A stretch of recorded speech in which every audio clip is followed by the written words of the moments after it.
Hi hello everyone, welcome back to ಶಿಕ್ಷಣವೇ ಶಕ್ತಿ YouTube channel. ಇವತ್ತಿನ ಈ ವಿಡಿಯೋದಲ್ಲಿ ಈಗಾಗಲೇ ಪ್ರಾಥಮಿಕ ಶಾಲಾ ಶಿಕ್ಷಕರ ಖಾಲಿ ಹುದ್ದೆಗಳಿಗೆ ಅಧಿಸೂಚನೆಯನ್ನು ಪ್ರಕಟಿಸಿ ಅರ್ಹ ಅಭ್ಯರ್ಥಿಗಳಿಂದ ಅರ್ಜಿಗಳನ್ನು ಆಹ್ವಾನಿಸಲಾಗಿದೆ. ಪ್ರಾಥಮಿಕ ಶಾಲಾ ಶಿಕ್ಷಕರ PSTR ಹಾಗೂ GPSTR ಹುದ್ದೆಗಳಿಗೆ ಈಗಾಗಲೇ ಅರ್ಜಿಗಳನ್ನು ಆಹ್ವಾನಿಸಿದ್ದು, ಅದರಂತೆ PT ಹಾಗೂ ಪ್ರೌಢಶಾಲಾ ಶಿಕ್ಷಕರ HSTR ಹುದ್ದೆಗಳಿಗೂ ಕೂಡ ಈಗಾಗಲೇ ಅಧಿಸೂಚನೆಗಳನ್ನು ಪ್ರಕಟಿಸಿ ಅರ್ಹ ಅಭ್ಯರ್ಥಿಗಳಿಂದ ಅರ್ಜಿಗಳನ್ನು ಆಹ್ವಾನಿಸಲಾಗಿದೆ. ಈಗಾಗಲೇ ಈ ಅಧಿಸೂಚನೆಯ ಕುರಿತಾಗಿ ಸಂಪೂರ್ಣ ಮಾಹಿತಿಯನ್ನ, ಅಂದರೆ ಈ ಹುದ್ದೆಗಳಿಗೆ ಅರ್ಜಿಗಳನ್ನ ಸಲ್ಲಿಸಲು ಆರಂಭದ ದಿನಾಂಕ ಹಾಗೂ ಕೊನೆಯ ದಿನಾಂಕಗಳು, ಶುಲ್ಕ ಪಾವತಿಯ ದಿನಾಂಕ, ಅದರಂತೆ ಈ ಹುದ್ದೆಗಳಿಗೆ ನಿಗದಿಪಡಿಸಿದ ವೇತನ ಶ್ರೇಣಿ, ವಯೋಮಿತಿ, ಶೈಕ್ಷಣಿಕ ಅರ್ಹತೆಗಳು ಹೀಗೆ ಮುಂತಾದ ಮಾಹಿತಿಯ ಕುರಿತಾಗಿ ವಿಡಿಯೋವನ್ನು ಮಾಡಿ ನಮ್ಮ ಚಾನೆಲ್ನಲ್ಲಿ ಅಪ್ಲೋಡ್ ಮಾಡಲಾಗಿದೆ. ತಾವು ಆ ವಿಡಿಯೋವನ್ನು ಕೂಡ ನೋಡಬಹುದಾಗಿದೆ. ಅದರಂತೆ ಇಂದು ಈ ವಿಡಿಯೋದಲ್ಲಿ PSTR ಹಾಗೂ GPSTR ಈ ಹುದ್ದೆಗಳಿಗೆ ಸಂಬಂಧಿಸಿದಂತೆ ಸಮಗ್ರ ಮಾಹಿತಿಯನ್ನು ತಿಳಿದುಕೊಳ್ಳೋಣ. ಅಂದರೆ ಈ ಹುದ್ದೆಗಳಿಗೆ ಆಯ್ಕೆ ಪ್ರಕ್ರಿಯೆ ಹೇಗಿರುತ್ತದೆ, ಅಂದರೆ ಪರ್ಸೆಂಟೇಜ್ಗಳನ್ನು ಯಾವ ರೀತಿ ಇಲ್ಲಿ ನಿಗದಿಪಡಿಸಲಾಗುತ್ತದೆ, ಅದರಂತೆ ಇಲ್ಲಿ ನಿಗದಿಪಡಿಸಲಾದ ಈಗ ಹೊಸದಾಗಿ ಪಠ್ಯಕ್ರಮವನ್ನು ಕೂಡ ಬದಲಾಯಿಸಲಾಗಿದ್ದು, ಇಲ್ಲಿ ಇರುವಂತಹ ಪತ್ರಿಕೆಗಳು, ಬದಲಾದ ಪತ್ರಿಕೆಗಳು, ಅದರಂತೆ ಈ ಹುದ್ದೆಗಳಿಗೆ ಅರ್ಜಿಗಳನ್ನು ಸಲ್ಲಿಸಲು ಶೈಕ್ಷಣಿಕ ಅರ್ಹತೆಗಳ ಕುರಿತಾಗಿ ಇಂದು ಈ ವಿಡಿಯೋದಲ್ಲಿ ಸಂಪೂರ್ಣವಾಗಿ ತಿಳಿದುಕೊಳ್ಳೋಣ. ಈ ವಿಡಿಯೋನ ಸ್ಕಿಪ್ ಮಾಡದೆ ಕೊನೆವರೆಗೂ ನೋಡಿ.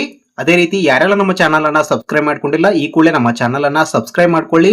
ಹಾಗೆ ಪಕ್ಕದಲ್ಲಿ ಕಾಣುವ ಬೆಲ್ ಐಕಾನ್ ಅನ್ನ ಪ್ರೆಸ್ ಮಾಡಿ ಆಲ್ ಅಂತ ಸೆಟ್ ಮಾಡ್ಕೊಳ್ಳಿ. ಇದರಿಂದ ನಾವು ಅಪ್ಲೋಡ್ ಮಾಡುವಂತಹ ಎಲ್ಲಾ ವಿಡಿಯೋ ಮಾಹಿತಿಗಳನ್ನ ತಾವು ನಿರಂತರವಾಗಿ ಪಡೆಯಬಹುದು. ಈ ವಿಡಿಯೋನ ಲೈಕ್ ಮಾಡಿ, ಶೇರ್ ಮಾಡಿ, ಕಮೆಂಟ್ ಮಾಡಿ. ಕೊನೆಯಲ್ಲಿ ಇಲ್ಲಿ ಯಾವ ಯಾವ ಪುಸ್ತಕಗಳನ್ನು ಓದಬೇಕು, ಯಾವ ವಿಷಯಗಳಿಗೆ ಮಹತ್ವವನ್ನು ನೀಡಬೇಕು ಎಂಬುದರ ಕುರಿತಾಗಿ ಕೂಡ ತಿಳಿಸಲಾಗುತ್ತದೆ. ಆದ್ದರಿಂದ ತಾವು ಈ ವಿಡಿಯೋನ ಸ್ಕಿಪ್ ಮಾಡದೆ ಕೊನೆವರೆಗೂ ನೋಡಿ. ಬನ್ನಿ ತಡ ಮಾಡದೆ ವಿಡಿಯೋನ ಪ್ರಾರಂಭಿಸೋಣ. ಶಿಕ್ಷಕರ ನೇಮಕಾತಿ 2026 ಈಗಾಗಲೇ ಹೇಳಿದಂತೆ ವಿವಿಧ ಶಿಕ್ಷಕರ ಹುದ್ದೆಗಳಿಗೆ ಅಧಿಸೂಚನೆಯನ್ನು ಪ್ರಕಟಿಸಿ ಅರ್ಹ ಅಭ್ಯರ್ಥಿಗಳಿಂದ ಅರ್ಜಿಗಳನ್ನು ಆಹ್ವಾನಿಸಲಾಗಿದೆ. 15,000 ಶಿಕ್ಷಕರ ಹುದ್ದೆಗಳಿಗೆ ಅರ್ಜಿಗಳನ್ನು ಆಹ್ವಾನಿಸಲಾಗಿದೆ. ಈ ಶಿಕ್ಷಕರ ಹುದ್ದೆಗಳಿಗೆ ಸಂಬಂಧಿಸಿದಂತೆ ಸಂಪೂರ್ಣ ಮಾಹಿತಿ, ಅಂದರೆ ಕರ್ನಾಟಕ ರಾಜ್ಯ ಪತ್ರದಲ್ಲಿ ಪ್ರಕಟಿಸಿದಂತೆ PST, GPST, GPT, GHSTR ಶಿಕ್ಷಕರ ಹುದ್ದೆಗಳಿಗೆ ಸಂಬಂಧಿಸಿದಂತೆ ಸಂಪೂರ್ಣ ಪಠ್ಯಕ್ರಮದ ವಿವರ, ಅಂದ್ರೆ ಇಲ್ಲಿ ಬದಲಾದ ಪತ್ರಿಕೆಗಳ ವಿವರವನ್ನ ಇಲ್ಲಿ ನೀಡಲಾಗುತ್ತದೆ. ಇಲ್ಲಿ ಸ್ಪರ್ಧಾತ್ಮಕ ಪತ್ರಿಕೆಗಳು, ಅಂದ್ರೆ ಇಲ್ಲಿ ಈ ಹುದ್ದೆಗಳಿಗೆ ಆಯ್ಕೆ ಆಗಬೇಕಾದ್ರೆ, ಅದರಲ್ಲಿ PST ಮತ್ತು GPSTR ಈ ಹುದ್ದೆಗಳಿಗೆ ಆಯ್ಕೆ ಆಗಬೇಕಾದ್ರೆ ಸ್ಪರ್ಧಾತ್ಮಕ ಪರೀಕ್ಷೆಗಳು ಇರ್ತವೆ. ಅವುಗಳ ಕುರಿತಾದ ಮಾಹಿತಿ ಇಲ್ಲಿದೆ. ಸ್ಪರ್ಧಾತ್ಮಕ ಪರೀಕ್ಷೆಯ ವಿವರಗಳು, ಅಂದ್ರೆ ಇಲ್ಲಿ ಪ್ರಾಥಮಿಕ ಶಾಲಾ ಶಿಕ್ಷಕರು 1 ರಿಂದ 5ನೇ ತರಗತಿಯನ್ನು ನೋಡೋದಾದ್ರೆ, ಈ ಪ್ರಾಥಮಿಕ ಶಾಲಾ ಶಿಕ್ಷಕರ ಹುದ್ದೆಗಳಿಗೆ ಇಲ್ಲಿ 2 ಪತ್ರಿಕೆಗಳಿರುತ್ತವೆ. 2 ಪತ್ರಿಕೆಗಳಲ್ಲಿ ಪತ್ರಿಕೆ 1 ಸಾಮಾನ್ಯ ಪತ್ರಿಕೆಯಾಗಿರುತ್ತದೆ. ಈ ಪತ್ರಿಕೆಗೆ ಸಂಬಂಧಿಸಿದಂತೆ ವಸ್ತುನಿಷ್ಠ ಮಾದರಿಯ ಪರೀಕ್ಷೆ, ಆಬ್ಜೆಕ್ಟಿವ್ ಟೈಪ್ ಪರೀಕ್ಷೆಯನ್ನು ನಡೆಸಲಾಗುತ್ತದೆ. ಅದು OMR ಪ್ರಶ್ನೆ ಪತ್ರಿಕೆಯಾಗಿರುತ್ತದೆ. ಹೀಗೆ OMR ಮಾದರಿಯಲ್ಲಿ ಪತ್ರಿಕೆ 1ರ ಸ್ಪರ್ಧಾತ್ಮಕ ಪರೀಕ್ಷೆಯನ್ನು ನಡೆಸಲಾಗುತ್ತದೆ. ಇಲ್ಲಿ ಪ್ರಶ್ನೆಗೆ 4 ಆಯ್ಕೆಗಳನ್ನು ನೀಡಿ ಅದನ್ನ OMR ಸೀಟ್ನಲ್ಲಿ ನಮೂದಿಸುವಂತಹ, ಸರಿಯಾದ ಉತ್ತರವನ್ನು ನಮೂದಿಸುವಂತಹ OMR ಬೇಸ್ಡ್ ಕ್ವಶನ್ ಪೇಪರ್ ಪ್ರಶ್ನೆ ಪತ್ರಿಕೆ ಇರುತ್ತದೆ. ಅದರಂತೆ ಈ ಪ್ರಶ್ನೆ ಪತ್ರಿಕೆಗೆ ನಿಗದಿಪಡಿಸಿದ ವಿಷಯಗಳ ವಿವರ ಈ ರೀತಿಯಾಗಿದೆ. ಇಲ್ಲಿ ಸಾಮಾನ್ಯ ಜ್ಞಾನಕ್ಕೆ ಸಂಬಂಧಿಸಿದಂತೆ ಪ್ರಶ್ನೆಗಳಿರುತ್ತವೆ. ಅದರಂತೆ ಬಾಲ ಮನೋವಿಜ್ಞಾನ, ಮಾನಸಿಕ ಸಾಮರ್ಥ್ಯ, ಭಾಷೆಗಳು ಅಂದ್ರೆ ಸಾಮಾನ್ಯ ಕನ್ನಡ ಮತ್ತು ಸಾಮಾನ್ಯ ಇಂಗ್ಲಿಷ್, ಮೌಲ್ಯ ಶಿಕ್ಷಣ, ಆರೋಗ್ಯ ಶಿಕ್ಷಣ ಮತ್ತು ಗಣಕಯಂತ್ರ ಸಾಕ್ಷರತೆ, ಕಂಪ್ಯೂಟರ್ ಜ್ಞಾನ ಈ ವಿಷಯಗಳ ಆಧಾರಿತ ಪತ್ರಿಕೆಯಾಗಿರುತ್ತದೆ, ಅಂದರೆ ಸಾಮಾನ್ಯ ಪತ್ರಿಕೆಯಾಗಿರುತ್ತದೆ. ಈ ಸಾಮಾನ್ಯ ಪತ್ರಿಕೆ 1ನೇ ಪತ್ರಿಕೆಯಾಗಿದ್ದು ಈ ಎಲ್ಲ ವಿಷಯಗಳನ್ನೊಳಗೊಂಡ ಪ್ರಶ್ನೆಗಳು ಈ ಸಾಮಾನ್ಯ 1ರ ಪತ್ರಿಕೆಯಲ್ಲಿ ಪ್ರಶ್ನೆಗಳು ಬಂದಿರುತ್ತವೆ. ಅದೇ ರೀತಿಯಾಗಿ 2ನೆಯ ಪತ್ರಿಕೆಯ ಕುರಿತಾಗಿ ನೋಡೋದಾದ್ರೆ, 2ನೇ ಪತ್ರಿಕೆ ಅತಿ ಮಹತ್ವವುಳ್ಳದ್ದಾಗಿದ್ದು, ಏಕೆಂದರೆ ಇದು ಹಿಂದಿನ ಪ್ರಶ್ನೆ ಪತ್ರಿಕೆಗಳಲ್ಲಿ ನೋಡೋದಾದ್ರೆ ಇಲ್ಲಿ ಲಿಖಿತ ಪರೀಕ್ಷೆಯನ್ನ, ವಿವರಣಾತ್ಮಕ ಪರೀಕ್ಷೆಯನ್ನ ನಡೆಸಲಾಗುತ್ತಿತ್ತು. ಈ ಬಾರಿ ಪ್ರಶ್ನೆ ಪತ್ರಿಕೆ 2ನೇ ಪ್ರಶ್ನೆ ಪತ್ರಿಕೆಯ ಬದಲಾವಣೆ ಮಾಡಿ ಇಲ್ಲಿ ವಸ್ತುನಿಷ್ಠ ಮಾದರಿಯ, ಅಂದ್ರೆ ಅಬ್ಜೆಕ್ಟಿವ್ ಟೈಪ್ OMR ಬೇಸ್ಡ್ ಪತ್ರಿಕೆಯನ್ನು ನೀಡಲಾಗಿದ್ದು, ಇದಕ್ಕೆ ಸಂಬಂಧಿಸಿದಂತೆ ಹೀಗಿದೆ.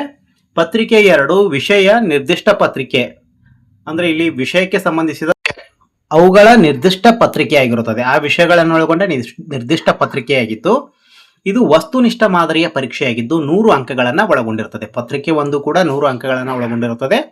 OMR ಮಾದರಿಯಲ್ಲಿ ಈ ಪರೀಕ್ಷೆಯನ್ನು ನಡೆಸಲಾಗುತ್ತದೆ. ಈ ಪತ್ರಿಕೆ ಒಳಗೊಂಡಂತಹ ವಿಷಯಗಳನ್ನು ನೋಡೋದಾದ್ರೆ ವಿಷಯ ಜ್ಞಾನದ ವಿವರ ಹೀಗಿದೆ.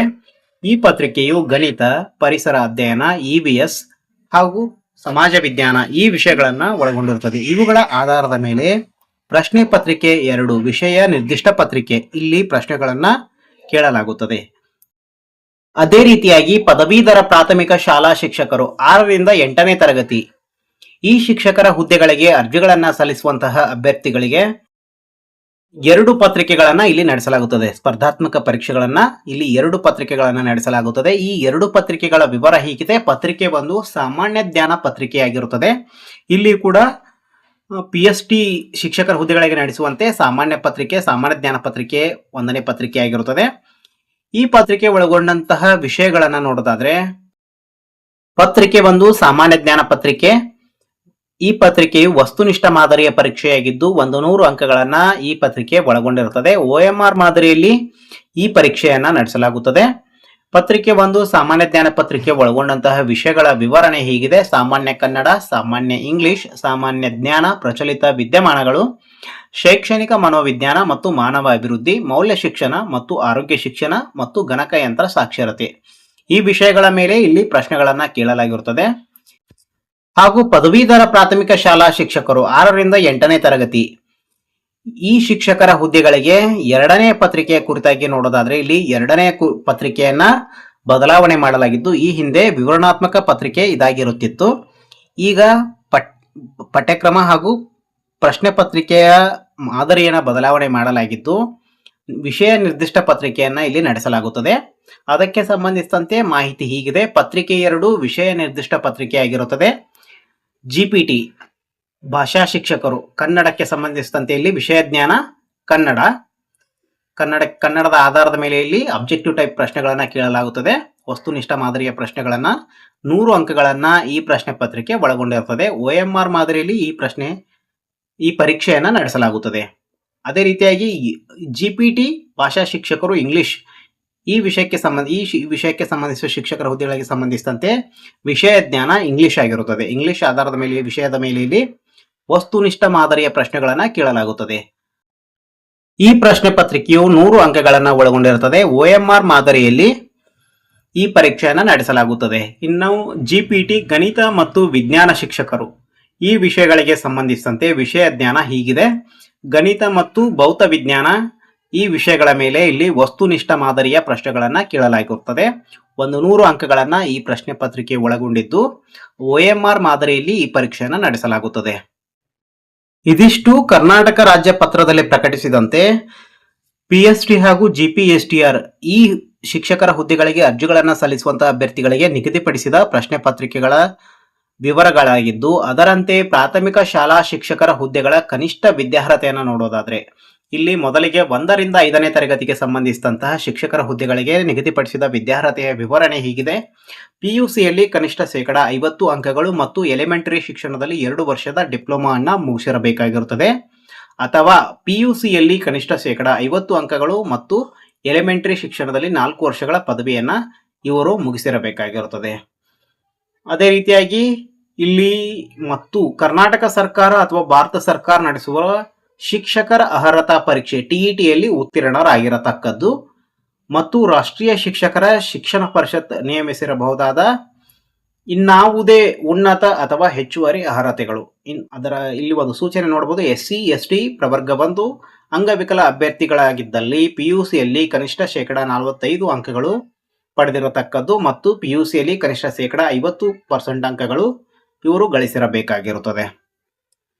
ಇದು PST ಶಿಕ್ಷಕರ ಹುದ್ದೆಗಳಿಗೆ ಅರ್ಜಿಗಳನ್ನು ಸಲ್ಲಿಸುವಂತಹ ಅಭ್ಯರ್ಥಿಗಳಿಗೆ ನಿಗದಿಪಡಿಸಿದ ಶೈಕ್ಷಣಿಕ ವಿದ್ಯಾರ್ಹತೆಯ ವಿವರ ಇದಾಗಿದೆ. ಅದರಂತೆ ಈಗಾಗಲೇ ಶಾರ್ಟ್ ಆಗಿ ಹೇಳೋದಾದ್ರೆ, ಸಂಕ್ಷಿಪ್ತವಾಗಿ ಹೇಳೋದಾದ್ರೆ, ಇಲ್ಲಿ PST ಶಿಕ್ಷಕರ ಹುದ್ದೆಗಳಿಗೆ ಅರ್ಜಿಗಳನ್ನು ಸಲ್ಲಿಸುವಂತಹ ಅಭ್ಯರ್ಥಿಗಳು PUCಯನ್ನ ಮುಗಿಸಿರಬೇಕು. ಅದು 50% ಅಂಕಗಳನ್ನ ಪಡೆದಿರಬೇಕಾಗಿರುತ್ತದೆ. ಅದರ ಜೊತೆಗೆ ಅವರು 2 ವರ್ಷಗಳ DED ಕೋರ್ಸ್ ಅನ್ನ ಮುಗಿಸಿರಬೇಕಾಗಿರುತ್ತದೆ. ಈ ಶೈಕ್ಷಣಿಕ ವಿದ್ಯಾರ್ಹತೆಯನ್ನು ಪಡೆದಂತಹ ಅಭ್ಯರ್ಥಿಗಳು ಈ ಹುದ್ದೆಗಳಿಗೆ ಅರ್ಜಿಗಳನ್ನು ಸಲ್ಲಿಸಬಹುದು. ಆದರೆ ಪರಿಶಿಷ್ಟ ಜಾತಿ, ಪರಿಶಿಷ್ಟ ಪಂಗಡ, ಪ್ರವರ್ಗ 1 ಹಾಗೂ ಅಂಗವಿಕಲ ಅಭ್ಯರ್ಥಿಗಳು PUCಯಲ್ಲಿ 45% ಅಂಕಗಳನ್ನು ಗಳಿಸಿದ್ದರೂ ಕೂಡ ಅವರು ಅರ್ಹರಾಗಿರುತ್ತಾರೆ. ಇನ್ನು GPT graduate primary school teacher ಸಮಾಜ ವಿಜ್ಞಾನ ಶಿಕ್ಷಕರು ಈ ವಿಷಯಕ್ಕೆ ಸಂಬಂಧಿಸಿದ ಶಿಕ್ಷಕರ ಹುದ್ದೆಗಳಿಗೆ ನಿಗದಿಪಡಿಸಿದ ವಿಷಯ ಜ್ಞಾನದ ವಿವರಣೆ, ಅಂದ್ರೆ ಈ ಪ್ರಶ್ನೆ ಪತ್ರಿಕೆ ಒಳಗೊಂಡಿರಬಹುದಾದ ವಿಷಯಗಳ ವಿವರಣೆ ಹೀಗಿದೆ. ಈ ಪ್ರಶ್ನೆ ಪತ್ರಿಕೆಯು ಇತಿಹಾಸ, ಅರ್ಥಶಾಸ್ತ್ರ, ರಾಜ್ಯಶಾಸ್ತ್ರ, ವ್ಯವಹಾರ ಅಧ್ಯಯನ, ಸಮಾಜಶಾಸ್ತ್ರ ಮತ್ತು ಭೂಗೋಳಶಾಸ್ತ್ರ ಈ ಎಲ್ಲ ವಿಷಯಗಳ ಆಧಾರದ ಮೇಲೆ ವಸ್ತುನಿಷ್ಠ ಮಾದರಿಯ 100 ಅಂಕಗಳನ್ನೊಳಗೊಂಡ ಒಂದು ಪ್ರಶ್ನೆ ಪತ್ರಿಕೆಯನ್ನ ಇದು ಒಳಗೊಂಡಿರುತ್ತದೆ. OMR ಮಾದರಿಯಲ್ಲಿ ಈ ಪರೀಕ್ಷೆಯನ್ನ ನಡೆಸಲಾಗುತ್ತದೆ. ಹಾಗೂ GPT graduate primary school teacher, ಜೀವ ವಿಜ್ಞಾನ ಶಿಕ್ಷಕರು ಈ ಹುದ್ದೆಗಳಿಗೆ ಸಂಬಂಧಿಸಿದಂತೆ ಪ್ರಶ್ನೆ ಪತ್ರಿಕೆ ಒಳಗೊಂಡಿರುವ ವಿವರಣೆ ಹೀಗಿದೆ. ವಿಷಯ ಜ್ಞಾನದ ವಿವರಣೆ ಅಂದ್ರೆ ಇದು ವಿಷಯ ನಿರ್ದಿಷ್ಟ ಪತ್ರಿಕೆ ಒಳಗೊಂಡಿರುವಂತಹ ವಿಷಯ ವಿವರಣೆ ಹೀಗಿದೆ. ರಸಾಯನಶಾಸ್ತ್ರ ಮತ್ತು ಜೀವ ವಿಜ್ಞಾನ ಈ ವಿಷಯಗಳ ಆಧಾರದ ಮೇಲೆ ವಸ್ತುನಿಷ್ಠ ಮಾದರಿಯ 100 ಅಂಕಗಳನ್ನೊಳಗೊಂಡ ಪ್ರಶ್ನೆ ಪತ್ರಿಕೆ ಇದಾಗಿರುತ್ತದೆ. OMR ಮಾದರಿಯಲ್ಲಿ ಈ ಪರೀಕ್ಷೆಯನ್ನು ನಡೆಸಲಾಗುತ್ತದೆ. ಅಂದ್ರೆ ಈ ಪತ್ರಿಕೆಯು 100 ಅಂಕಗಳನ್ನು ಒಳಗೊಂಡಿರುತ್ತದೆ.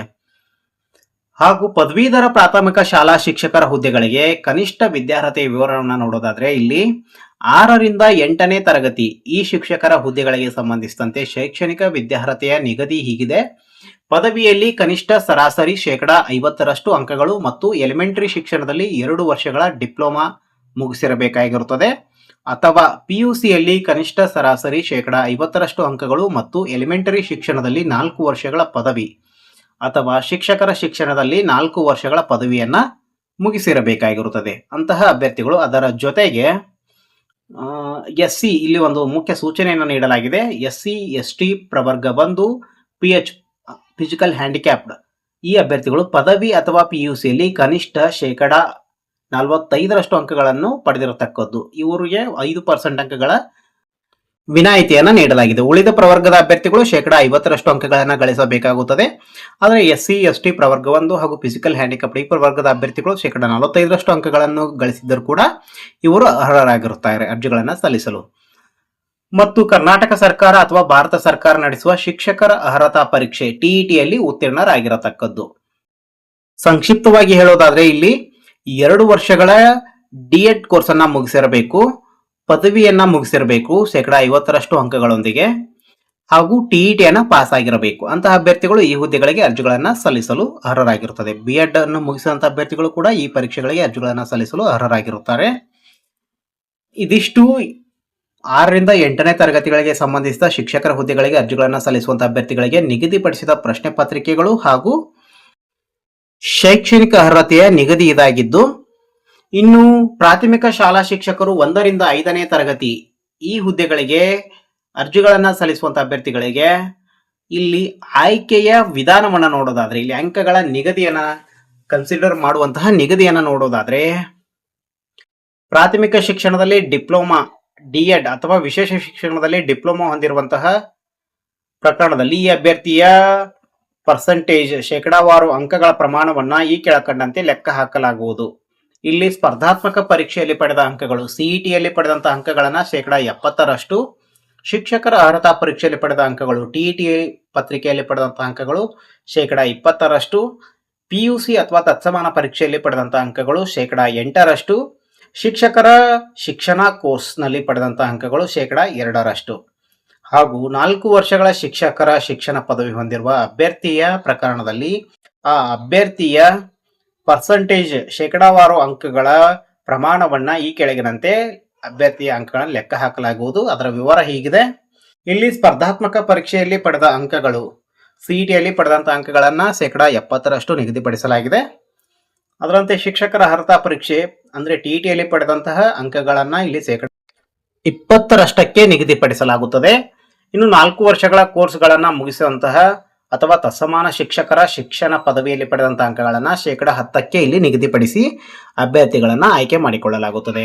ಇವಿಷ್ಟು ಪ್ರಾಥಮಿಕ ಶಾಲಾ ಶಿಕ್ಷಕರ 1ರಿಂದ 5ನೇ ತರಗತಿಗೆ ಸಂಬಂಧಿಸಿದ ಅಭ್ಯರ್ಥಿಗಳ ಶೇಕಡಾವಾರು ಅಂಕಗಳನ್ನ ನಿಗದಿಪಡಿಸುವ ವಿಧಾನವಾಗಿದ್ದು, ಅದರಂತೆ ಪದವೀಧರ ಪ್ರಾಥಮಿಕ ಶಾಲಾ ಶಿಕ್ಷಕರು 6ರಿಂದ 8ನೇ ತರಗತಿ ಈ ಶಿಕ್ಷಕರ ಹುದ್ದೆಗಳಿಗೆ ಅರ್ಜಿಗಳನ್ನು ಸಲ್ಲಿಸುವಂತಹ ಅಭ್ಯರ್ಥಿಗಳ ಅಂಕಗಳನ್ನ ಅಥವಾ ಶೇಕಡಾವಾರು ಅಂಕಗಳನ್ನ ನಿಗದಿಪಡಿಸುವ ವಿಧಾನ ಹೀಗಿದೆ. ಇಲ್ಲಿ ಪ್ರಾಥಮಿಕ ಶಿಕ್ಷಣದಲ್ಲಿ ಡಿಪ್ಲೊಮಾ ಅಥವಾ D.Ed ಅಥವಾ B.Ed ಆಗಿರಬಹುದು, ವಿಶೇಷ ಶಿಕ್ಷಣದಲ್ಲಿ ಡಿಪ್ಲೊಮಾ ಅಥವಾ B.Ed ವಿಶೇಷ ಶಿಕ್ಷಣ ಹೊಂದಿರುವ ಅಭ್ಯರ್ಥಿ ಪ್ರಕರಣದಲ್ಲಿ ಆ ಅಭ್ಯರ್ಥಿಯ ಶೇಕಡಾವಾರು ಅಂಕಗಳ ಪ್ರಮಾಣವನ್ನು ಈ ಕೆಳಗಿನಂತೆ ಅನ್ವಯಿಸುವ ಮೂಲಕ ಲೆಕ್ಕ ಹಾಕಲಾಗುತ್ತದೆ. ಸ್ಪರ್ಧಾತ್ಮಕ ಪರೀಕ್ಷೆಯಲ್ಲಿ ಪಡೆದಂಥ ಅಂಕಗಳನ್ನು ಸಿಇಟಿಯಲ್ಲಿ ಪಡೆದಂಥ ಅಂಕಗಳನ್ನು ಶೇಕಡ 70ರಷ್ಟಕ್ಕೆ ನಿಗದಿಪಡಿಸಲಾಗುತ್ತದೆ. ಶಿಕ್ಷಕರ ಅರ್ಹತಾ ಪರೀಕ್ಷೆಯಲ್ಲಿ ಪಡೆದ ಅಂಕಗಳು ಟಿಇಟಿ ಪತ್ರಿಕೆಯಲ್ಲಿ ಪಡೆದಂಥ ಅಂಕಗಳನ್ನು ಶೇಕಡ 20ರಷ್ಟಕ್ಕೆ ನಿಗದಿಪಡಿಸಲಾಗುತ್ತದೆ. ಪದವಿ ಪರೀಕ್ಷೆಯಲ್ಲಿ ಪಡೆದಂಥ ಅಂಕಗಳನ್ನು ಶೇಕಡ 8ಕ್ಕೆ ನಿಗದಿಪಡಿಸಲಾಗುತ್ತದೆ. ಶಿಕ್ಷಕರ ಶಿಕ್ಷಣ ಕೋರ್ಸ್ನಲ್ಲಿ ಪಡೆದಂಥ ಅಂಕಗಳನ್ನು ಶೇಕಡ 2ರಷ್ಟಕ್ಕೆ ನಿಗದಿಪಡಿಸಲಾಗುತ್ತದೆ. ಇನ್ನು 4 ವರ್ಷಗಳ ಶಿಕ್ಷಕರ ಶಿಕ್ಷಣ ಪದವಿ ಹೊಂದಿರುವ ಅಭ್ಯರ್ಥಿಗಳ ಪ್ರಕರಣದಲ್ಲಿ ಆ ಅಭ್ಯರ್ಥಿಯ ಅಂಕಗಳ ಶೇಕಡಾವಾರು ಅಂಕಗಳ ಪ್ರಮಾಣವನ್ನು ಈ ಕೆಳಗಿನಂತೆ ಲೆಕ್ಕ ಹಾಕಲಾಗುವುದು. ಅದು ಈ ರೀತಿಯಾಗಿದೆ. ಸ್ಪರ್ಧಾತ್ಮಕ ಪರೀಕ್ಷೆಯಲ್ಲಿ ಪಡೆದಂಥ ಅಂಕಗಳು ಸಿಇಟಿಯಲ್ಲಿ ಪಡೆದಂಥ ಅಂಕಗಳು ಶೇಕಡ 70ಕ್ಕೆ ನಿಗದಿಪಡಿಸಲಾಗಿರುತ್ತದೆ. ಶಿಕ್ಷಕರ ಅರ್ಹತಾ ಪರೀಕ್ಷೆಯಲ್ಲಿ ಪಡೆದ ಅಂಕಗಳು ಟಿಇಟಿ ಪತ್ರಿಕೆಯಲ್ಲಿ ಪಡೆದಂತಹ ಅಂಕಗಳನ್ನು ಶೇಕಡ 20ರಷ್ಟಕ್ಕೆ ನಿಗದಿಪಡಿಸಲಾಗುತ್ತದೆ. 4 ವರ್ಷಗಳ ಕೋರ್ಸುಗಳನ್ನು ಮುಗಿಸಿದಂತಹ ಅಭ್ಯರ್ಥಿಗಳ ಅಂದರೆ ಸಂಯೋಜಿತ ಪದವಿಯಲ್ಲಿ ಪಡೆದಂಥ ಅಂಕಗಳನ್ನು ಶೇಕಡ 10ಕ್ಕೆ ನಿಗದಿಪಡಿಸಿ ಇಲ್ಲಿ ಅಭ್ಯರ್ಥಿಗಳನ್ನು ಆಯ್ಕೆ ಮಾಡಿಕೊಳ್ಳಲಾಗುತ್ತದೆ. ಇನ್ನು ಈ ಶಿಕ್ಷಕರ ಹುದ್ದೆಗಳಿಗೆ ಸಂಬಂಧಿಸಿದಂತೆ ಪುಸ್ತಕಗಳನ್ನು ನೋಡೋದಾದರೆ ಯಾವ ಪುಸ್ತಕಗಳನ್ನು ಓದಬೇಕು ಅನ್ನೋದನ್ನು ನೋಡೋದಾದರೆ ಈಗಾಗಲೇ ನಾವು ಟಿಇಟಿಗಳಿಗೆ ಪುಸ್ತಕಗಳನ್ನು ಓದಿರುತ್ತೇವೆ. ಅದರಲ್ಲಿ ನೊಬೆಲ್ ಪ್ರಕಾಶನ್ ಧಾರವಾಡರವರು ಪ್ರಕಟಿಸಿದಂಥ ಅಂದರೆ ಟಿ.ಪಿ. ಮಂಜುನಾಥ್ ಆಥರ್ ಇರುವಂತಹ ಪತ್ರಿಕೆ ಇದು ಸಿಇಟಿ ಅಥವಾ ಟಿಇಟಿ ಪರೀಕ್ಷೆಗಳಿಗೆ ಉತ್ತಮ ಪುಸ್ತಕವಾಗಿದ್ದು ಈ ಪುಸ್ತಕವನ್ನು ನಾವು ರೆಫರ್ ಮಾಡಬಹುದಾಗಿದೆ. ಅದರಂತೆ KRTETಗೆ ಸಂಬಂಧಿಸಿದಂತೆ ಸನ್ಸ್ಟಾರ್ ಪಬ್ಲಿಕೇಶನ್ ರವರ ಅಂದರೆ ರುದ್ರೇಶ್ ಎಸ್ ಆಥರ್ ರವರು ಬರೆದಂತಹ KRTET ಪ್ರಶ್ನಾಕೋಶ ಇದು ಪ್ರಶ್ನೆ ಪತ್ರಿಕೆಗಳನ್ನು ಒಳಗೊಂಡಿದ್ದು ಈ ಪತ್ರಿಕೆ ಕೂಡ ನಮಗೆ ಅನುಕೂಲವಾಗುತ್ತದೆ. ಹಿಂದಿನ ಪ್ರಶ್ನೆ ಪತ್ರಿಕೆಗಳನ್ನು ಕೂಡ ನಾವು ವೆಬ್ಸೈಟ್ನಲ್ಲಿ ಅಂದರೆ KA ವೆಬ್ಸೈಟ್ನಲ್ಲಿ ಡೌನ್ಲೋಡ್ ಮಾಡಿಕೊಂಡು ಮಾದರಿ ಪ್ರಶ್ನೆ ಪತ್ರಿಕೆಗಳನ್ನು ಇಟ್ಟು ಕೂಡ ನಾವು ಅಧ್ಯಯನ ಆರಂಭಿಸಬಹುದು. ಇಲ್ಲಿ ಪದೇ ಒಂದೇ ವಿಷಯವನ್ನು ಹಲವು ಬಾರಿ ಓದುವುದರಿಂದ ವಿಷಯ ಸರಳವಾಗುತ್ತದೆ. ಈ ಬಾರಿ ವಿಷಯವಾರು ಪುಸ್ತಕಗಳಿಗೆ ಕೂಡ ನಾವು ಯಾವುದಾದರೂ ಸನ್ಸ್ಟಾರ್ ಪಬ್ಲಿಕೇಶನ್ ಅವರು ಪ್ರಕಟಿಸಿದಂಥ ಪುಸ್ತಕಗಳನ್ನು ಕೂಡ ರೆಫರ್ ಮಾಡಬಹುದು. ಆದರೆ ಒಂದು ವಿಷಯವನ್ನು ಯಾವುದೇ ಪುಸ್ತಕವಿರಲಿ ಅದರ ಭಾಷೆ ಸರಳವಾಗಿರಬೇಕು, ವಿವರಣೆ ಸರಳವಾಗಿರಬೇಕು, ನಮಗೆ ಅರ್ಥವಾಗುವಂತಿರಬೇಕು. ಅಂತಹ ಪುಸ್ತಕವನ್ನು ಆಯ್ಕೆ ಮಾಡಿಕೊಂಡು ಒಂದು ವಿಷಯವನ್ನು ನಾವು ಪದೇ ಓದುವುದರಿಂದ ಆ ವಿಷಯ ನಮಗೆ ಸರಳವಾಗುತ್ತದೆ ಹಾಗೂ ಸುಲಲಿತವಾಗುತ್ತದೆ. ವಿಷಯವನ್ನು ನೆನಪಿಟ್ಟುಕೊಳ್ಳಲು ನಮಗೆ ಹೆಚ್ಚು ಸಹಕಾರಿಯಾಗಿರುತ್ತದೆ. ಅಂತಹ ಪುಸ್ತಕವನ್ನು ಆಯ್ಕೆ ಮಾಡಿ ಓದುವುದು ಉತ್ತಮವಾಗಿರುತ್ತದೆ.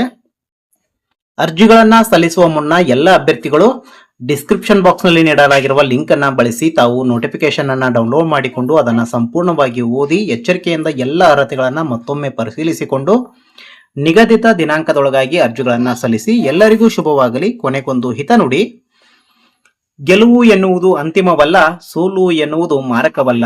ಮುಂದುವರಿಯುವ ಮನಸ್ಥಿತಿ ಅಥವಾ ಮುಂದುವರಿಯುವ ನಿರ್ಧಾರವೇ ಮುಂದಿನ ನಮ್ಮ ಬದುಕನ್ನು ಕಟ್ಟಿಕೊಳ್ಳಲು ಸಹಕಾರಿ ಎಂದು ಕನ್ನಡದಲ್ಲಿ ಒಂದು ಪ್ರಸಿದ್ಧ ಉಕ್ತಿ ಇದೆ.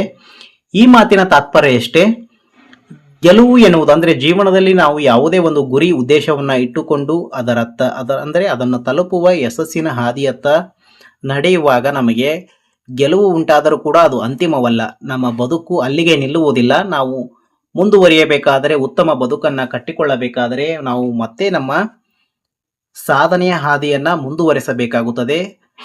ಅದೇ ರೀತಿಯಾಗಿ ಸೋಲುಂಟಾದರೆ ಸೋಲು ಎನ್ನುವುದು ಮಾರಕವಲ್ಲ. ಇಲ್ಲಿಯೂ ಕೂಡ ನಾವು ನಮ್ಮ ಬದುಕನ್ನ ಉತ್ತಮವಾಗಿ ಕಟ್ಟಿಕೊಳ್ಳಬೇಕಾದರೆ ನಮ್ಮ ಪ್ರಯತ್ನವನ್ನ ಪರಿಶ್ರಮವನ್ನ ಮುಂದುವರಿಸಬೇಕಾಗುತ್ತದೆ. ಮುಂದೊಂದು ದಿನ ನಮಗೆ ಯಶಸ್ಸು ಸಿಕ್ಕು ನಮ್ಮ ಬದುಕನ್ನ ಉತ್ತಮವಾಗಿ ಕಟ್ಟಿಕೊಳ್ಳಬಹುದು ಎಂಬುದು ಈ ಮಾತಿನ ತಾತ್ಪರ್ಯವಾಗಿದೆ. ಎಲ್ಲರಿಗೂ ಧನ್ಯವಾದಗಳು. ವೀಕ್ಷಕರಲ್ಲಿ ಮತ್ತೊಮ್ಮೆ ವಿನಂತಿ, ಯಾರೆಲ್ಲ ನಮ್ಮ ಚಾನಲ್ ಅನ್ನ ಸಬ್ಸ್ಕ್ರೈಬ್ ಮಾಡಿಕೊಂಡಿಲ್ಲ ಈ ಕೂಡಲೇ ನಮ್ಮ ಚಾನಲ್ ಅನ್ನ ಸಬ್ಸ್ಕ್ರೈಬ್ ಮಾಡ್ಕೊಳ್ಳಿ. ಹಾಗೆ ಪಕ್ಕದಲ್ಲಿ ಕಾಣುವ ಬೆಲ್ ಐಕಾನ್ ಅನ್ನ ಪ್ರೆಸ್ ಮಾಡಿ ಆಲ್ ಅಂತ ಸೆಟ್ ಮಾಡ್ಕೊಳ್ಳಿ. ಇದರಿಂದ ನಾವು ಅಪ್ಲೋಡ್ ಮಾಡುವಂತಹ ಎಲ್ಲಾ ವಿಡಿಯೋ ಮಾಹಿತಿಗಳನ್ನ ನಿರಂತರವಾಗಿ ತಾವು ಪಡೆಯಬಹುದು. ಈ ವಿಡಿಯೋನ ಲೈಕ್ ಮಾಡಿ, ಶೇರ್ ಮಾಡಿ, ಕಮೆಂಟ್ ಮಾಡಿ, ನಮ್ಮ ಚಾನಲ್ಗೆ ಸಪೋರ್ಟ್ ಮಾಡಿ. ಮುಂದಿನ ವಿಡಿಯೋದಲ್ಲಿ ಭೇಟಿಯಾಗೋಣ. ಅಲ್ಲಿಯವರೆಗೂ ಜೈ ಹಿಂದ್, ಜೈ ಕರ್ನಾಟಕ ಮಾತೆ.